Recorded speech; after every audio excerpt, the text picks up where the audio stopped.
जी बिस्मिल्लाहिर्रहमानिर्रहीम। तो आज का बेटा हमारा टॉपिक है जी इम्यूनिटी। Very important topic. और ये आपको जैसे मालूम है कि पहले ये ट्रांसपोर्ट वाला जो चैप्टर है आपका चैप्टर नंबर 14 उसके साथ ना मिलाकर इसका यूनिट होता था, यानी इन एमडी कैट सिलेबस। लेकिन अब इसको सेपरेट यूनिट के तौर पर उन्होंने मेंशन कर दिया हुआ है। तो ये है जी हमारा यूनिट नंबर 12। यानी यूनिट नंबर 11 जो है वो सर्कुलेशन है, वो हमारा कल खत्म हो गया। और अब ये यूनिट नंबर 12 है इम्यूनिटी। सबसे पहली बात डेफिनेशन को क्लियर करना है। An overview of the bodies defence mechanism against foreign substances. अब आपकी बुक के अंदर जो लाइन है वो क्या है कि ability to recognise the intrusion of any foreign substance. यानी कि जो आपकी बुक ने थोड़ी सी टेक्निकल सी टर्म यूज की है ना, या थोड़ी टेक्निकलिटीज यूज की है, टेक्निकलिटीज कह लें, तो उसमें इंट्रूजन का वर्ड इस्तेमाल किया आपकी बुक ने। ठीक है, वैसे तो हम एंट्री कहते हैं, लेकिन एंटर तो हमारी मर्जी से भी चीजें होती हैं हमारी बॉडी में, और हमारी मर्जी के खिलाफ भी होती हैं। लाइक हम सांस तो लेते हैं हवा लेने के लिए, ऑक्सीजन लेने के लिए, लेकिन जो हवा के अंदर पोल्यूटेंट्स होते हैं वो भी हमारी बॉडी में जाते हैं। सिमिलरली जब हम खाना खाते हैं तो उसका मकसद तो हमारी बॉडी के अंदर न्यूट्रिएंट्स को पहुंचाना होता है, बट उसके साथ जो साथ उसके जर्म्स आ जाते हैं, पैथोजेंस आ जाते हैं, तो उनकी एंट्री इंट्रूजन कहलाएगी। तो पहली बात क्या है कि हमारी बॉडी की वो एबिलिटी जो किसी भी इंट्रूजन को रिकॉग्नाइज करे, नंबर वन। उसके बाद आपकी बुक ने लिखा हुआ है कि उससे फिर हमारा बॉडी का इम्यून सिस्टम एक्टिव कैसे होगा, कि वो मोबिलाइज करेगी हमारी सेल और हमारे सेल की प्रोडक्ट्स को। अब आपने यही बात समझनी है आगे कि कौन कौन से सेल्स जो हैं वो आपकी इम्यूनिटी में इन्वॉल्व हैं, और कौन कौन से सेल्स आपका इम्यून सिस्टम बनाते हैं। ये दो बातें हैं बड़ी इंपॉर्टेंट।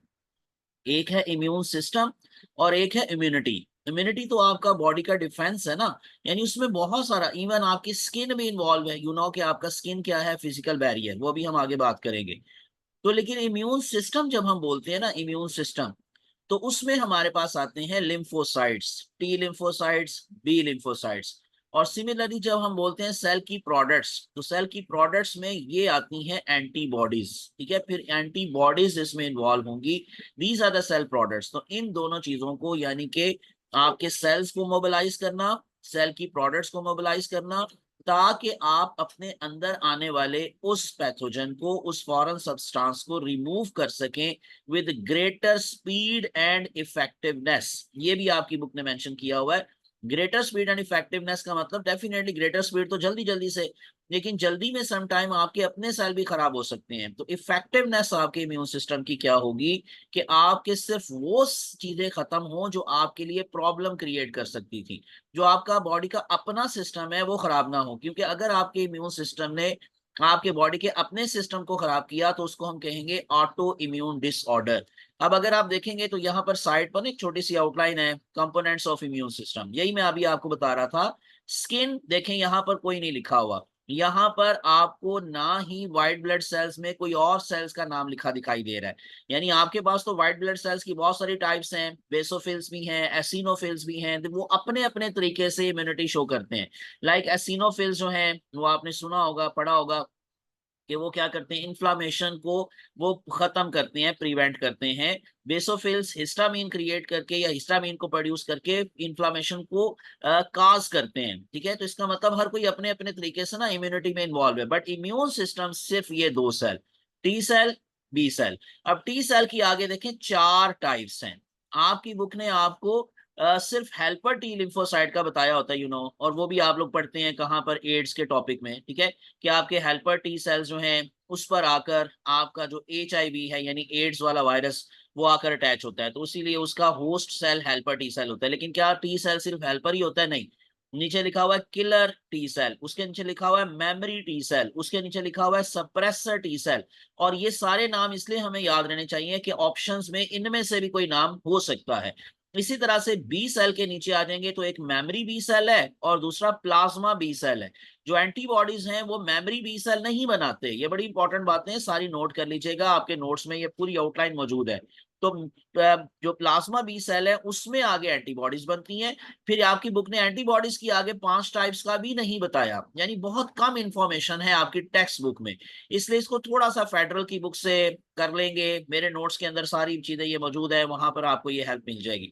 तो IgA, IgG, IgD, IgM, IgE, ये सारी क्या हैं, these are the types of antibodies. अब IG किसका एब्रिविएशन है? इम्यूनोग्लोबुलिन। यानी क्योंकि हम एंटीबॉडीज का दूसरा नाम क्या लेते हैं, इम्यूनोग्लोबुलिन्स, के वो ग्लोबुलिन्स जो आपके इम्यून सिस्टम में हिस्सा लेती हैं।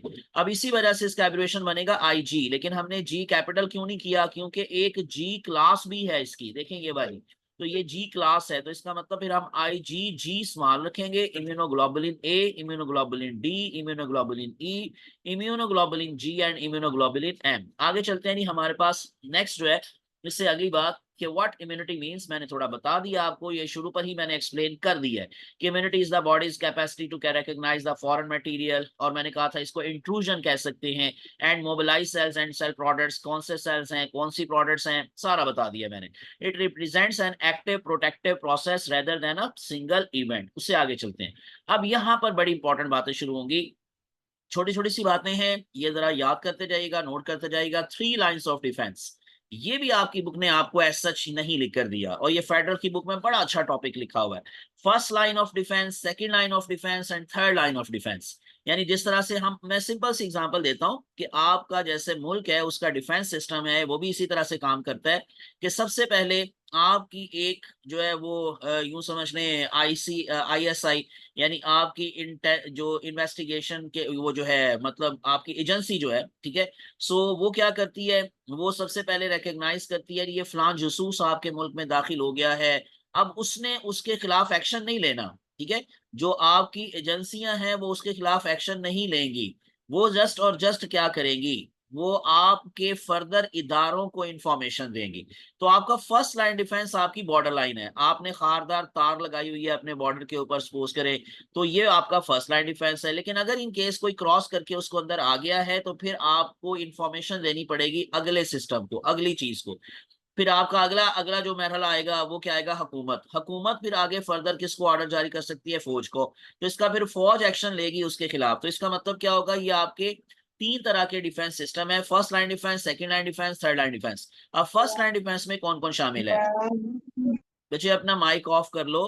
चलो मैं दोबारा बता दूं, नहीं फर्स्ट लाइन ऑफ डिफेंस के अंदर शामिल है नॉन स्पेसिफिक एक्सटर्नल बैरियर्स। ये साथ जो वर्ड लिखा हुआ है नॉन स्पेसिफिक, ये याद रखिएगा, क्योंकि इस तरह की बातें ऑप्शंस में मौजूद होती हैं, कौन स्पेसिफिक है कौन नॉन स्पेसिफिक है। नॉन स्पेसिफिक का ताल्लुक मतलब क्या है कि किसी एक चीज से, खास चीज से ताल्लुक नहीं है, ठीक है, यानी किसी एक बंदे के अंदर ये सिस्टम नहीं है, सारों के अंदर है, ये नॉन स्पेसिफिक है। हर किसी के पास एक्सटर्नल बैरियर्स हैं, जिसमें कौन कौन शामिल है, स्किन एंड म्यूकस मेम्ब्रेन। अब स्किन तो आपको बताइए, म्यूकस मेम्ब्रेन भी हम ऑलरेडी पढ़ चुके हैं रेस्पिरेटरी सिस्टम में, यानी हमने कहा था कि आपकी नेजल कैविटी के अंदर म्यूकस मेम्ब्रेन होती है, आपकी फेरिंग्स के अंदर म्यूकस मेम्ब्रेन होती है, आपकी ट्रैकिया के अंदर म्यूकस मेम्ब्रेन होती है। और ये जितनी भी जगहों पर म्यूकस मेम्ब्रेन है, ये आपका एक फिजिकल बैरियर है, एक्सटर्नल बैरियर है against pathogens, against microbial entry. तो that is your first line of defence. Second पर आ जाते हैं। अब जब वो स्किन को, अगर स्किन कटी हुई है, लाइक फॉर एग्जांपल कट लग गया स्किन के ऊपर, तो आपका पैथोजन आपकी स्किन को क्रॉस करके आगे चला गया। Non specific internal defences included या इंक्लूड फेगोसिटिक सेल्स। अब इसमें आपको मालूम है कि जो मोनोसाइट्स है, आपके व्हाइट ब्लड सेल्स की एक टाइप है मोनोसाइट्स, और दूसरी टाइप क्या है, आपने न्यूट्रोफिल्स का नाम पढ़ा होता है। Both of these are phagocytes. फर्क ये है कि न्यूट्रोफिल्स छोटी चीजों को इंगल्फ करेंगे, छोटे पार्टिकल्स को इंगल्फ करेंगे, और जो मोनोसाइट्स हैं वो बड़े पार्टिकल्स को इंगल्फ करेंगे। इसलिए मोनोसाइट्स का एक और नाम आपने याद रखना होता है, दैट आर मैक्रोफेजेस। तो मैक्रोफेजेस उनको तब नाम देते हैं जब वो टिश्यूज में जाकर ये इंगल्फ करना शुरू कर देते हैं लार्ज पार्टिकल्स को। तो ये आपका सेकेंड लाइन डिफेंस है। लेकिन ये भी क्या है, ये भी नॉन स्पेसिफिक है। इसका मतलब क्या हुआ कि ये भी हर किसी के अंदर मौजूद है। मोस्टली ये आपके अंदर इननेट इम्यूनिटी काज करती हैं चीजें, यानी स्पेशली जो स्किन है और ये जो चीजें हैं, ये इननेट इम्यूनिटी क्या होता है, at the time of birth आपके पास ये चीजें मौजूद हैं। लेकिन कुछ चीजें आपकी एक्वायर्ड में आएंगी, एक्वायर्ड इम्यूनिटी। एक्वायर्ड इम्यूनिटी कौन सी होगी, जो कि आपका थर्ड लाइन डिफेंस होगा, ठीक है। अभी हम आ रहे हैं सेकेंड लाइन डिफेंस की बात करें, तो इसमें नेचुरल किलर सेल्स, ये मैंने आपको पिछली स्लाइड के अंदर बताया कि जो टी सेल्स हैं वो हेल्पर भी हैं, वो किलर सेल्स भी हैं। तो ये आपके पास क्या है, नेचुरल किलर सेल्स। अब नेचुरल किलर सेल्स भी किस में आएंगे, सेकेंड लाइन ऑफ डिफेंस में। Inflammation, fever and protective proteins, ये सारी चीजों का नाम याद रखेंगे। All of these are included in the second line of defence. Next आ जाते हैं थर्ड लाइन ऑफ डिफेंस। इसमें अब आपकी एक्वायर्ड इम्यूनिटी आएगी। जो आपके पैदा होने के बाद किसी तरह से आपको मिलती है, या तो आप बीमार हो किसी पैथोजन की वजह से तब आपके अंदर इम्यूनिटी आती है, या आपकी वैक्सीनेशन हो तो देन ये आपके अंदर इम्यूनिटी आती है। फिर आपने यही बात आगे जाके पढ़नी है कि क्या नेचुरली या आर्टिफिशियली। अगर आप किसी पैथोजन की वजह से बीमार हो जाएंगे तो आपको नेचुरल इम्यूनिटी मिल जाएगी, यानी कि नेक्स्ट टाइम आपके अंदर बॉडी के अंदर एंटीबॉडीज प्रोड्यूस हो जाएंगी, और फिर आप सारी जिंदगी के लिए भी इवन इम्यून हो सकते हैं किसी चीज से, ठीक है। और या फिर आपको आर्टिफिशियल इम्यूनिटी हासिल करना पड़ेगी थ्रू वैक्सीन। तो वैक्सीन से जब हम लेंगे तो उसको कहेंगे आर्टिफिशियल। लेकिन ये दोनों क्या होंगी, एक्टिव इम्यूनिटी। फिर दूसरी होती है पैसिव। पैसिव के अंदर आपकी बॉडी में एंटीबॉडीज प्रोड्यूस नहीं होती, फिर आप एंटी सीरम लगवाते हैं जिसमें एंटीबॉडीज आर्टिफिशियली आपकी बॉडी के अंदर भेजी जाती हैं, वो अभी हम आगे बात करेंगे। तो थर्ड लाइन डिफेंस क्या है, specific adoptive immune response involving lymphocytes and antibodies, यानी वही टी लिम्फोसाइट्स, बी लिम्फोसाइट्स और उसकी सेल प्रोडक्ट्स एंटीबॉडीज, ये आपका बनाती है थर्ड लाइन ऑफ डिफेंस। तो ये तीन डिफेंस याद रखने। नेक्स्ट चलती है हमारे पास first and second line defence के हवाले से कुछ मजीद एक्स्ट्रा बातें। लाइक एक्सटर्नल बैरियर्स में हमने कहा था स्किन वगैरह को शामिल करते हैं। The first line of defence is non specific, includes external barriers such as skin and mucus membrane, मैंने बता दिया, ठीक है, वही डिटेल दोबारा से यहाँ पर मौजूद है। इंटरनल सर इननेट एक मिनट पेट डिफेंस। पीछे, जी बेटा, जी बोलें एक दोबारा मिनट से। पेट पीछे कीजिए। स्लाइड पीछे करूं, ये ले जी। ये आपको ना ये सारा कुछ नोट्स में है लेकिन ऐसे नहीं है, यानी स्लाइड्स की फॉर्म में नहीं है, पैराग्राफ की फॉर्म में है, ठीक है। आप वहां से भी जाकर इसको देख सकते हैं लेकिन वहां ना पैराग्राफ की फॉर्म में है, ठीक है। चलो अब मैं चलता हूँ आगे। तो मैंने आपको जैसे बताया कि ये हमारे जो दो जो है एक्सटर्नल बैरियर्स, और दूसरा मैंने बता दिया पीछे कि आपके ना इननेट इम्यूनिटी है। इननेट का मतलब मैंने बताया जो आपके पास टाइम ऑफ बर्थ मौजूद है। The second line of defence acts inside the body and includes phagocytic cells, natural killer, वही वाली सारी चीजें यहाँ पर भी लिखी हुई है सेपरेट करके, ठीक है। हम चलते हैं next one, toward antigens, what triggers the response. पहली बात, हमने एंटीबॉडीज के बारे में अभी आगे बात करनी है, उससे पहले हमें एंटीजन का पता हो कि ये क्या है। कोई भी ऐसी चीज जो आपकी बॉडी में आकर एंटीबॉडीज को स्टिमुलेट करे। अब ये जरूरी नहीं है कि ये कोई प्रोटीन हो, कोई वायरस हो, कोई बैक्टीरिया हो। यानी मैंने क्या बताया कि कोई भी ऐसी चीज जो आपकी बॉडी में एंटीबॉडीज की प्रोडक्शन को स्टिमुलेट करेगी ना, वो एंटीजन होगा। लाइक अगर हम कहें कि वैक्सीन मैंने लगवाई, ठीक है, वैक्सीन में असल में क्या होते हैं, उसमें वायरस ही होते हैं लेकिन वीक होते हैं, डेड होते हैं। अब वो मेरी बॉडी में जाकर एंटीबॉडीज की स्टिमुलेशन करते हैं, तो इसका मतलब वो जो वैक्सीन है वो भी फिर क्या कहलाएगी, एंटीजन। उसको भी हम क्या बोल सकते हैं, एंटीजन। तो antigen is a substance that stimulates the production of antibodies. तो ये मोस्ट इंपॉर्टेंट बात हो गई, when introduced into the body. अब एग्जांपल में कौन कौन आएगा, टॉक्सिन्स, कोई भी जहरीला मादा, bacteria, foreign body cells and cells from the transplanted even, और जो ट्रांसप्लांटेड ऑर्गन्स हैं, यानी किसी ने किडनी ट्रांसप्लांट करवाया है, किसी ने लीवर ट्रांसप्लांट करवाया है, तो जो ट्रांसप्लांटेड ऑर्गन्स आपकी बॉडी में बाहर से आते हैं, लगाए जाते हैं, वो भी इवन एंटीजन्स का रोल प्ले कर सकते हैं। तो मैंने इसलिए आपको शुरू में ये बात बता दी है कि एंटीजन कोई खास एक केमिकल का नाम नहीं है। हम हर उस चीज को एंटीजन कह सकते हैं जो आपकी बॉडी में आकर एंटीबॉडीज की स्टिमुलेशन या उसकी प्रोडक्शन का बायस बने, ठीक है। उससे आगे चलते हैं, अब आ जाते हैं एंटीबॉडी पर। दूसरी बात क्या रही, एंटीबॉडी। अब एंटीबॉडी का बॉडी के डिफेंडर के तौर पर रोल है, तो इसका दूसरा नाम ये भी मैं रख सकता हूँ, the bodies defender. Protein that target the antigens, यानी ये इनकी नेचर क्या है। अब एंटीजेंस की नेचर तो कोई स्पेसिफिक नहीं है, यानी वो कोई और वो ऑर्गन भी हो सकता है, वो कोई पैथोजन भी हो सकता है, वो कोई टॉक्सिन भी हो सकता था, बट एंटीबॉडी की नेचर स्पेसिफिक है, क्या, प्रोटीन। हमेशा एंटीबॉडी की नेचर क्या है, प्रोटीन। ये हमेशा पहली बात तो प्रोटीन कौन सी वाली, क्या ग्लोब्यूलर या फाइब्रस। दूसरी बात याद रखनी है, ग्लोब्यूलर प्रोटीन, ठीक है, क्योंकि इसका दूसरा नाम मैंने आपको क्या बताया, इम्यूनोग्लोबुलिन्स। और अगर मैंने कहा इम्यूनोग्लोबुलिन्स तो इसका मतलब क्या हुआ कि ये ग्लोब्यूलर प्रोटीन्स हैं। नेक्स्ट वन, इसका स्ट्रक्चर क्या है, प्राइमरी, सेकेंडरी, टर्शरी या क्वाटनरी। तो हम कहेंगे क्वाटनरी। वजह कि इसमें 4 पॉलीपेप्टाइड चेन्स हैं, एक नहीं, दो नहीं, तीन नहीं, 4। ये जैसे अब आपको डायग्राम में दिखाई दे रहा है, ठीक है। अगर आप देखेंगे तो यहाँ पर आप लोगों को ये 2 लाइट चेन्स नजर आती हैं, ये अब आपने पढ़ा होता है अपने सिलेबस में, एंड 2 हैवी चेन्स हैं। तो सो 2 हैवी चेन्स, 2 लाइट चेन्स। और लाइट को हैवी से, हैवी को हैवी से, फिर हैवी को लाइट से कौन आपस में कनेक्ट कर रहा है, यहाँ पर उसको लेबल नहीं किया हुआ, मैं आपको वैसे पूछूंगा कि ये क्या है, ये आप में से कोई मुझे बता सकता है?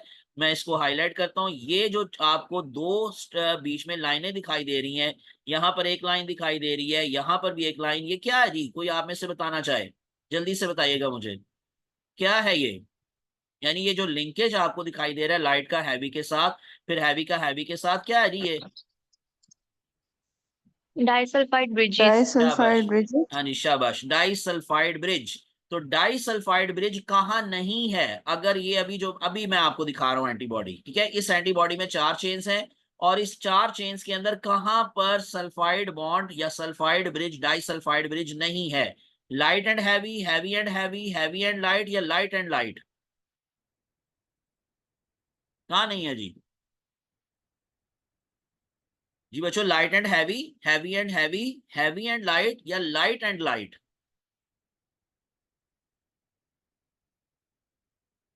बोले शाबाश, जल्दी बताएं। सिंपल है, सामने डायग्राम मौजूद है, और मैंने फिर हाईलाइट भी किया हुआ है। देखिए हाईलाइट मैंने क्या किया हुआ है, light and heavy, heavy and heavy. हाँ जी, लाइट एंड लाइट, यानी कि लाइट का लाइट से कोई डाइसल्फाइड ब्रिज नहीं बन सकता, because they are present away from each other. ठीक है ना, एक दूसरे से बहुत दूर हैं लाइट एंड लाइट। अब दूसरी बात पे आ जाते हैं, जो हमारे पास इसमें फर्दर हमें याद रखना होती है। सो पहले इसको मैं जरा क्लियर कर देता हूँ, और उसके बाद फिर मैं आपको जैसे कह रहा था कि इसमें जो दूसरी बात इंपॉर्टेंट है ना, वो क्या है कि ये जो दो डिफरेंट कलर्स में आपको दिखाई दे रही है लाइट चेन, दो डिफरेंट कलर्स में दिखाई दे रही है हैवी चेन, इसका क्या मतलब है कि ऊपर वाला एरिया नीचे वाले एरिया से डिफरेंट है। हम ऊपर वाले एरिया को कहते हैं सी एरिया या वी एरिया, और नीचे वाले एरिया को कहते हैं सी एरिया। या आपकी बुक में डायग्राम में लेबलिंग मौजूद है, यहाँ पर वो लेबलिंग नहीं आई। तो वो क्या होता है जी? वो होता है जी कांस्टेंट एंड वेरिएबल। ऊपर वाला वेरिएबल और यह होता है नीचे वाला कांस्टेंट। वेरिएबल का मतलब क्या होता है कि आपको वहां पर अमाइनो एसिड का सीक्वेंस डिफरेंट मिलेगा, जबकि नीचे अमाइनो एसिड का सीक्वेंस सेम होगा, जो कांस्टेंट एरिया है वहां सेम होगा एक एंटीबॉडी का दूसरी एंटीबॉडी से। यानी कि एक एंटीबॉडी का यहाँ का सीक्वेंस अगर दूसरी एंटीबॉडी के यहाँ के सीक्वेंस से सेम है, सेम कांस्टेंट वाला एरिया, तो इसका मतलब वो सेम सेम क्लास से बिलोंग करती हैं। और मैंने आपको पीछे बताया कि how many classes of antibodies are there, 5 classes. तो एक क्लास दूसरी क्लास की एंटीबॉडी से किस वजह से डिफरेंट है? आप लोगों को ये सी एरिया के जो अमाइनो एसिड्स है इवन वो भी डिफरेंट मिलेंगे दूसरी क्लास से, लेकिन एक क्लास की एक एंटीबॉडी उसी क्लास की दूसरी एंटीबॉडी से कैसे मुख्तलिफ है? जैसे हम कहते हैं ना, एक फैमिली मेंबर में एक भाई अपने दूसरे भाई से किस तरह मुख्तलिफ है, एक बहन अपनी दूसरी बहन से कैसे मुख्तलिफ है, फैमिली मेंबर हैं, एक ही फैमिली से बिलोंग करते हैं, तो अपने न्यूक्लियोटाइड के सीक्वेंस की वजह से।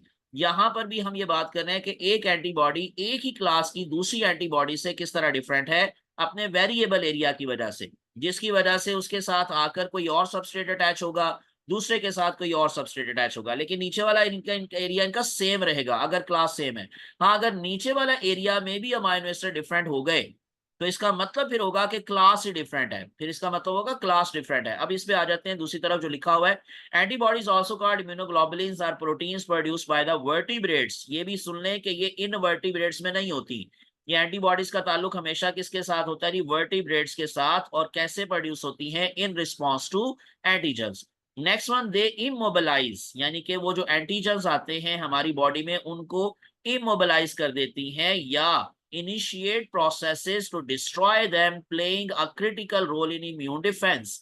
या तो उसको इमोबिलाइज कर देती हैं, हरकत करने के काबिल नहीं रहने देती, काम उसका खत्म कर देती हैं, उनको काम करने से रोक देती हैं, या फिर उनको मार देती हैं, डिस्ट्रॉय कर देती हैं। ठीक है, दो तरह से ये काम करती हैं। हम आगे चलते हैं, नहीं हमारे पास नेक्स्ट वन जो फर्दर बात है, composition of antibodies consist of 4 polypeptide chains, 2 light chain and 2 heavy chains, number 2 variable region. ये सारी बात अभी मैंने आपको डायग्राम में समझाई है। Amino acid sequences at tips of the Y shape vary among antibodies and form the variable region that binds antigens. ये सारी बात मैंने कही, मैं डायग्राम में समझा चुका हूं कि जहां से आकर एंटीजन्स ने एंटीबॉडी के साथ अटैच होना है उस जगह को बाइंडिंग साइट कहते हैं, और वहां के अमाइनो एसिड का सीक्वेंस किसी दूसरी एंटीबॉडी के सीक्वेंस से मुख्तलिफ होगा।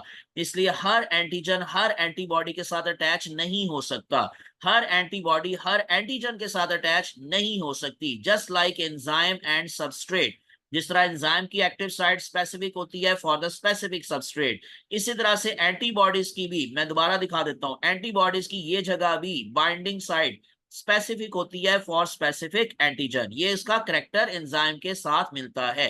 नेक्स्ट वन आ जाते हैं, कांस्टेंट रीजन पर जो अमीनो एसिड का सीक्वेंस है वो सेम होगा, लेकिन दोबारा सुन ले, जब तक क्लास सेम होगी। ये मैं दोबारा क्लियर कर दूं कि ये जो लिखा हुआ ना कि antibodies of the same isotype, यानी ये डिटरमाइन करती है method used to destroy the antigens, लेकिन ये कांस्टेंट रीजन में एंटीबॉडीज के अंदर अमीनो एसिड का सीक्वेंस तब तक सेम होगा कांस्टेंट रीजन में जब तक क्लास सेम होगी। और अगर क्लास डिफरेंट हो गई तो इवन कांस्टेंट रीजन के अमीनो एसिड भी डिफरेंट हो जाएंगे।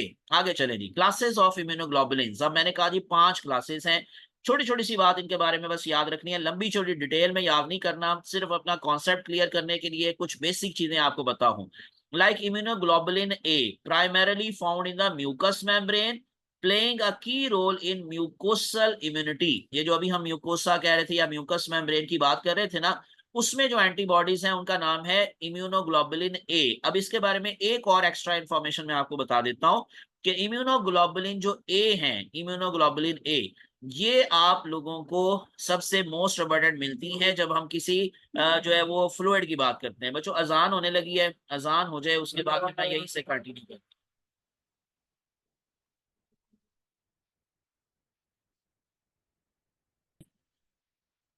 अच्छा जी, मैं आपको बता रहा था कि ये जो 5 क्लासेस है ना इम्यूनोग्लोबुलिन ए के हवाले से, एक इंपॉर्टेंट बात याद रखनी है, बॉडी फ्लूइड में ये मोस्ट अबंडेंट तो नहीं है, बट जो मदर्स मिल्क है, ठीक है, जो माँ का दूध कह रहे हैं कि जो आफ्टर बर्थ जो है वो बच्चे को इम्यूनिटी मिलती है ना मदर से, वो उसके मिल्क के थ्रू मिल सकती है।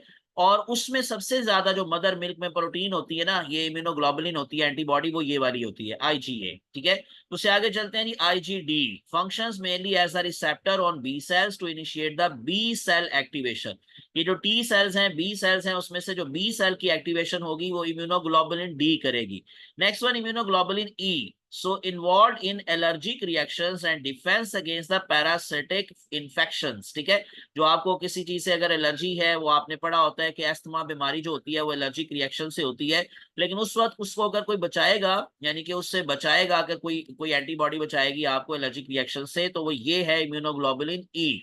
उसके बाद immunoglobulin G, the most abundant in antibody in blood. अब एक मैंने बताया मोस्ट अबंडेंट इन मदर मिल्क, दूसरी है मोस्ट अबंडेंट इन ब्लड, तो ब्लड के अंदर मोस्ट अबंडेंट है इम्यूनोग्लोबुलिन जी। एक और बात इसके बारे में मैं बता दूं कि that is the only antibody which can cross the placenta, यानी कि बिफोर बर्थ, अब दोबारा सुन ले एक बात, बिफोर बर्थ जो इम्यूनिटी बच्चे को मिल सकती है वो इम्यूनोग्लोबुलिन जी से, और आफ्टर बर्थ जो मिल सकती है वो इम्यूनोग्लोबुलिन ए से। ठीक है, ये दोनों का छोटा सा डिफरेंस भी याद रख लें। Next one immunoglobulin M, the first antibody produce in response to the infection, effective in forming antigen antibody complexes. जो पहली एंटीबॉडी आपकी बॉडी में इंफेक्शन के बाद बनती है वो है ये आईजीएम, इम्यूनोग्लोबुलिन एम। उसके बाद हम चले जाते हैं next word, how to immune response works. अब आप लोगों का ये काम कैसे करता है इम्यून सिस्टम, वो आपकी अगेन बुक में जो डायग्राम है उसमें आपको कुछ एक्शन दिखाया हुआ है एंटीबॉडीज का एंटीजन के साथ। सो एंटीजन एंटर होगा आपकी बॉडी में, and antigen enters the blood stream signalling the immune system to response. Step 2 पर क्या होगा, आपके हेल्पर टी लिम्फोसाइट्स एक्टिव होंगे। So helper T cells recognize the antigen and activate other immune cells। लेकिन AIDS के case में इन्हीं sales को पकड़ चुका होता है कौन, एचआईवी, तो इसी वजह से ये काम करने के काबिल नहीं रहते। नंबर 3, फिर प्लाज्मा बी सेल्स आपके एक्टिव होंगे, plasma B cells produce antibodies specific to antigens. Number 4 step पर क्या होगा, एंटीबॉडीज एंड कॉम्प्लेक्सेस, ये जो कॉम्प्लेक्स बनेंगे एंटीबॉडीज के बाइंड टू एंटीजेंस, वो उसके साथ मिलकर एक कॉम्प्लेक्स बनाएगी। 5वें स्टेप पर किलर टी सेल्स अपना रोल प्ले करेंगे। Killer T cells attack infected cells identified by the antigens, और एक फेगोसाइटोसिस का प्रोसेस चलेगा। जब एंटीजन को मार दिया जाएगा, एंटीबॉडी उसको खत्म कर देगी, तो फिर ये फेगोसिटिक सेल्स उसको रिमूव करेंगे by engulfing. So remove the antigen antibody complexes and infected cells, यानी कि उन सबको खत्म करके बॉडी से निकाल दिया जाएगा, और इस तरह से आपकी बॉडी दोबारा से प्रोटेक्टेड हो जाएगी। आखिरी चीज पर आ जाते हैं जी, लास्ट जो मैं आपको स्लाइड अभी दिखा रहा हूं वो क्या है, 2 तरह का रिस्पॉन्स। एक इम्यून रिस्पॉन्स टाइप में आपने पढ़ा होता है आपका सेल मीडिएटेड रिस्पॉन्स होता है और एक ह्यूमरल इम्यून रिस्पॉन्स। बुक में पहले सेल मीडिएटेड लिखा हुआ है, बाद में ह्यूमरल। मैंने पहले ह्यूमरल यहाँ मेंशन कर दिया, बाद में सेल मीडिएटेड, उससे कोई फर्क नहीं पड़ता। Humoral immune response is chiefly against the bacterial invasion and is mediated by the B cells producing antibodies। और दूसरा है जी cell mediated response involves the sensitized T cells that directly attack the foreign antigens and secrete lymphokines। इनको हम cytokines भी कहते हैं। ये जो लिम्फोकाइंस का वर्ड है ना, ये साइटोकाइंस भी कहलाता है। और यही क्या है, जो किलर सेल्स है ना, किलर सेल्स, वो खास किस्म की प्रोटीन्स प्रोड्यूस करते हैं। कौन सी? साइटोकाइंस। और उसी को हम लिम्फोकाइंस का भी यह नाम यहाँ पर दे रहे हैं। तो यहां से ये आपका सेल मीडिएटेड रिस्पॉन्स काम कर रहा है। आखिरी बात के लिए दो तरह की इम्यूनिटी है, मैं आपको शुरू में बता चुका हूं, active and passive. Active immunity क्या है? जो नेचुरल भी हो सकती है, आर्टिफिशियल भी हो सकती है, जो आपको एंटीबॉडीज देगी आपकी बॉडी में प्रोड्यूस होकर। चाहे वो नेचुरली प्रोड्यूस हो जाए, चाहे वो आर्टिफिशियली प्रोड्यूस हो जाए। नेचुरली कैसे होंगी? जब आप बीमार होंगे। जब आप बीमार होंगे, पैथोजन आपकी बॉडी के अंदर आएंगे और आपकी बॉडी एंटीबॉडीज प्रोड्यूस करके उनको मारेगी, आप इम्यून हो जाएंगे। लेकिन वो इम्यूनिटी आपकी होगी नेचुरली एक्वायर्ड एक्टिव इम्यूनिटी। लेकिन अगर आप बीमार नहीं हैं, आप सेहतमंद हैं और आप वैक्सीनेशन करवाते हैं किसी बीमारी से बचने के लिए पहले से, यानी बीमारी से पहले ही आप लोग वैक्सीनेशन करवा लेते हैं, वो वैक्सीन आपकी बॉडी के अंदर अगेन एंटीबॉडीज को प्रोड्यूस करती है, बट आर्टिफिशियली। उसको हम कहते हैं आर्टिफिशियल एक्वायर्ड एक्टिव इम्यूनिटी। लेकिन दूसरी कौन सी है? पैसिव। पैसिव के केस में एंटीबॉडीज बाहर से बॉडी में ट्रांसफर की जाती हैं। ठीक है, एक्टिव में बाहर से एंटीजन आते हैं, आपकी बॉडी एंटीबॉडी प्रोड्यूस करती है। पैसिव में बाहर से एंटीबॉडीज आती हैं, क्योंकि आपकी बॉडी में एंटीजन आ चुके होते हैं और उनके खिलाफ एंटीबॉडीज प्रोड्यूस नहीं होती, इसलिए हमें आर्टिफिशियली ये अंदर डालना पड़ती हैं। लेकिन इसमें भी नेचुरल और एक्टिव दोनों है। अब आपकी बुक ने सिर्फ आपको आर्टिफिशियल बताई हुई है। ठीक है, नेचुरल कौन सी है? जो मैंने अभी पीछे आपको बताया, जो मदर से बच्चे को मिलेगी, चाहे पैदा होने से पहले चाहे पैदा होने के बाद। पैदा होने से पहले कैसे मिलेगी? Through placenta. और पैदा होने के बाद कैसे मिलेगी? Through mother's milk. तो वो दोनों कौन सी वाली है? नेचुरल। और जो आर्टिफिशियल है वो कैसी है? वो आपको एंटी सीरम से मिलेगी। हम एंटी सीरम को यूज करते हैं इन डिफरेंट डिजीजेस। वो डिजीजेस आपकी ना जो टेक्स्ट बुक है उसमें मेंशन है। ठीक है, उसमें मेंशन है। टाइम तकरीबन जो है ना वो ऑलमोस्ट खत्म हो रहा है। मैं आपको ना जरा वो भी दिखा देता हूँ। यानी कि मैं आपको ना असल में वो जो आपकी बुक वाला जो पेज है ना, मैं जरा उसको ओपन करता हूँ। एक मिनट वेट करें जरा। मैं पहले ना ये शेयरिंग जरा स्टॉप करता हूँ और उसके बाद फिर मैं आपको वो भी दिखाता हूँ। एक मिनट जी। अच्छा बच्चों, ये ना देखिएगा, ये वाला वही वो कॉम्प्लेक्स बना हुआ है। ये तो डायग्राम आपको जैसे मैंने समझा दी। नीचे वाली लाइंस जरा दोबारा पढ़ लीजिएगा। यहाँ डाइसल्फाइड ब्रिज भी मेंशन है। ये सारी चीजें लेबल है ऑलरेडी, ये हम बात कर चुके हैं। ये आ गया जी हमारे पास last page of your book of your chapter. और इसमें जो आखिरी पैराग्राफ है लिखा हुआ है, the method of passive immunisation is used to combat the active infections of tetanus, infectious hepatitis यानी hepatitis A। infectious hepatitis is the second name of hepatitis A। Then rabies, snake bite. अब snake bite के against क्या use होता है? Antivenom serum. और antivenom serum के अंदर antibodies नहीं होती। एंटीविनोम सीरम में क्या होता है? एंटीटॉक्सिन्स। लेकिन ये एंटीटॉक्सिन्स को बॉडी में इंसर्ट करना या एंटीबॉडीज को बॉडी में इंसर्ट करना, ये सब कुछ किस में आता है? पैसिव में। एक तो ये बात हो गई। लेकिन मैं आपको ना एक छोटी सी बात पूछूंगा। आप लोगों ने चैप्टर 5 में पढ़ा हुआ है, vaccine are available against hepatitis A, और जेनेटिकली इंजीनियर्ड वैक्सीन भी अवेलेबल हैं अगेंस्ट हेपाटाइटिस बी। यानी अगर इन केस आपको मैं ये पूछना चाह रहा हूं, अगर हमने हेपाटाइटिस के अगेंस्ट वैक्सीन को यूज किया, चाहे वो ए था चाहे वो बी था, तो ये इम्यूनिटी एक्टिव होगी या पैसिव होगी? पहले मुझे जल्दी से आंसर दीजिएगा ये, कि अगर मैं हेपाटाइटिस के अगेंस्ट वैक्सीन को यूज करूं तो ये एक्टिव इम्यूनिटी है या पैसिव है? ये बच्चों कौन सी है? सुन रहे हैं मेरी बात? आवाज आ रही है? मैं कह रहा था बोल के बता दें। चले, एक्टिव है जी, शाबाश। लेकिन अगर मैं ये कहूं कि इन्फेक्शियस हेपेटाइटिस को मैंने ट्रीट किया बाय एंटी सीरम, तो ये इम्यूनिटी कौन सी है? फिर ये पैसिव है। बताना क्या चाह रहा हूं, गौर से सुन ले एक बात। एक्टिव इम्यूनिटी में हम कभी भी ट्रीटमेंट नहीं करते, यानी एक बंदा बीमार हो गया तो उसको एक्टिव इम्यूनिटी से सही नहीं किया जा सकता। या तो वो खुद ही सही होगा, ठीक है, या तो वो खुद ही सही होगा, या बीमार होने से पहले वैक्सीन करवानी चाहिए थी। यानी कि एक्टिव इम्यूनिटी ट्रीटमेंट नहीं है, लेकिन पैसिव इम्यूनिटी ट्रीटमेंट है। ये भी एक बहुत बड़ा फर्क है कि पैसिव इम्यूनिटी में हमने बीमार बंदे को एंटी सीरम लगाकर सही किया, एक ये भी फर्क याद रखना है। और एक और फर्क छोटा सा कि एक्टिव इम्यूनिटी इमीजिएट होती है। इमीजिएट का मतलब ये देखें, ये लिखा हुआ है ना, पैसिव रिस्पॉन्स इज, बल्कि पैसिव, एक्टिव नहीं, पैसिव, गलती से मैं एक्टिव का नाम ले रहा था। पैसिव इम्यूनिटी इमीडिएट होती है, फौरन से हमें उसका हल मिलता है, लॉन्ग लास्टिंग नहीं होती। इमीडिएट तो होती है लेकिन लॉन्ग लास्टिंग नहीं होती, लेकिन यानी कि सारी उम्र आपके साथ नहीं रहती। में भी हो सकता है कि आप महीने बाद दोबारा बीमार हो जाएं, आप एक साल बाद दोबारा बीमार हो जाएं। तो इसका मतलब क्या है कि आपके अंदर ये लॉन्ग लास्टिंग नहीं है लेकिन इमीडिएट है। जबकि एक्टिव इम्यूनिटी जो है वो स्लो प्रोसेस है लेकिन लॉन्ग रन है।